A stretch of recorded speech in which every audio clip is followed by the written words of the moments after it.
자, 거기까지 봐주시고 그 다음에 이제 원리충돌경합 부분은 끝내고요. 이제 본격적으로 신의성실 원칙, 그 다음에 권리남용칙과 관련된 지문들입니다. 자, 문제가 굉장히 많습니다. 그러니까 무슨 문제가 있다는 게 아니라 문제 수가요. 자, 신의칙하고 권리남용 금지 원칙은 심하면 2문제 정도는 심하면 한 3문제 정도는 출제가 될 수 있는 영역이기 때문에 문항수가 여기까지 출제된 게 굉장히 많습니다. 자, 그래서 이제 이걸 다 처리를 하면은 신의칙 보다가 이제 민법충칙 끝나는데, 자, 이제 한번 봅니다. 2009년 문제입니다. 신의칙, 그 다음에 파생원칙. 문제 유형은 크게 2 유형으로 나뉘어집니다. 첫 번째 유형은 신의성실원칙, 권리남용 금지 원칙과 관련된 일반론 이야기를 다룬 문제. 그 다음에 2번째 유형 문제는 판례를 다루는 문제. 자, 옳지 않은 것이라고 되어 있고요. 1번, 신의성실의 원칙은 강행 규정의 성격을 가진다. 자, 연결사 있을 땐 항상 그렇게 끊어서 처리를 하시라 말씀드렸죠? 맞습니다.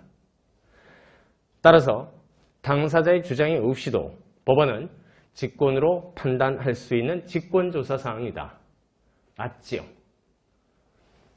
자, 그 다음에 2번 부분입니다. 임대차 계약에서 각종의 차임 증감 청구권 등과 같은 증감 청구권이 우리 민법에 보장되어 있다. 그런데 이 규정들은 왜 뒀을까? 사정 변경의 원칙을 입법화시킨 것이다. 아셨죠? 사정 변경의 원칙을 입법화시킨例입니다. 자, 그 다음 3번입니다. 소멸시효가 인정되는 현행법에서 실효의 원칙은 인정 안 된다. 실효의 원칙 우리 배운 적 없나요? 있었죠. 노동관계 분쟁 사건의 경우에는 더더욱이 많이 활용될 필요가 있다고 이야기를 했었죠. 바로 틀려 있습니다. 자, 그 다음에 4번 굉장히 중요한 지문이었었죠. 원칙적으로 강행법규 위반 사건의 경우에는 설령 위반자이어도 무효주장해도 된다라고 얘기를 했었습니다. 그리고 그 무효주장한다고 해서 너가 지난번에는 같이 계약 체결해놓고서 이제 와서 무효니? 왜 딴소리니? 라고 하는 금반원 주장이라는 이유로 배척시켜서는 안 된다라고 얘기를 했었습니다. 자, 4번 지문은 그냥 나온다 생각하셔야 돼요. 자, 강행규정에 위반하는 법률행위를 스스로 행한 사람이 그 강행규정 위반을 이유로 그 행위 무효다라고 주장하는 건 이 주장은 특별한 사정이 없는 신의성실 원칙에 반하는 주장이라고 할 수는 없다.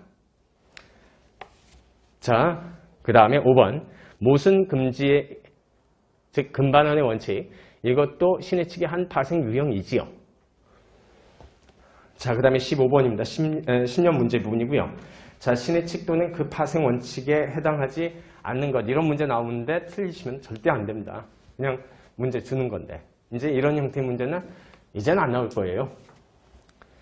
자, 1번 실효칙, 2번 금반원칙, 3번 사정변경, 그 다음에 5번 권리남용, 그 다음에 채권자 평등의 원칙은 어디서 나오는 원칙이죠? 권리의 충돌에서 누가 일단 이기게 만들 것이냐, 이거 공부할 때 나오는 것이지 원칙자 있다고 해가지고 무조건 다 신의칙이라고 얘기를 할 수는 없습니다. 자, 그 다음에 16번이고요. 11년 문제 부분입니다. 옳은 것이라는 형태입니다. 자, 신의칙은 어떤 기능을 하느냐? 여러 가지 기능을 한다. 신의칙에 의해 경우에 따라서는 일정한 권리를 만드는 역할, 즉 창설하는 기능도 하고, 존재하는 권리의 내용을 수정, 변경시키는 역할도 하고, 그 다음에 사실 교과서상으로는 소멸이라고 하지만 아까 말씀드린 바와 같이 권리 행사를 저지시키는 역할도 하더라. 자, 1번입니다. 신의칙으로부터 계약상의 부수적 의무가 도출될 수도 있다. 맞죠? 그래서 예컨대 공동묘지가 설치된 지역이었었다. 아니면 뭐가 설치되어 있는데, 자, 그 사실을 계약 과정에서 만약에 밝힌다라고 한다면 밝혀줘야 될 부수적 의무로서의 고지 의무가 인정된다. 라는 판례들을 많이 봤었어요. 그죠? 자, 부수적 의무라는 이 표현도 사실은 법률 용어예요. A가 이 토지를 B에게 팔기로 양자 사이에 매매 계약을 체결했습니다. 됐죠? 그러면 이 매매 계약에 터잡아 어떤 의무가 생기지요? 계약에 터잡아 매도인 A로서는 이 토지에 관한 소유권을 B에게 이전시켜줘야 될 의무, B는 그에 상응하는 반대대금, 이것을 지급해야 될 의무, 이 두 개가 탄생한다. 그죠? 이게 이 계약에 의해서 FM적으로 탄생할 수 있는 권리입니다. 즉 이것을 우리는 주된 의무라고 이름을 붙여요. 아셨죠? 무슨 말씀인지 아시겠죠? 하지만 이 토지 주변에 인근에 화장터가 지금 설치될 예정이더라. 그러면 그 사실을 알려줄 의무가 계약서에는 없지만 신의 측으로부터 도출된다라는 겁니다. 아셨죠? 자, 그 정도 봐두시고요. 그 다음에 2번 민법 제2조에 규정되어 있는 신의 측. 이것은 민법에만 적용되는 것은 아닙니다. 여러분들이 배우신 세법에도 적용되는 거예요. 배우셨죠? 세법에서도. 자, 여러분들 세법 국세기본법을 기준으로 본다면 제2조 영역 직내 과세 원칙과 관련된 것들을 배우세요. 그죠? 아직 안 배우셨습니까? 죄송합니다. 죄송합니다. 자, 거기에 소위 신뢰보호의 원칙 등이라고 하는 각종의 원칙들을 배워요. 이게 바로 신의 측입니다. 됐죠?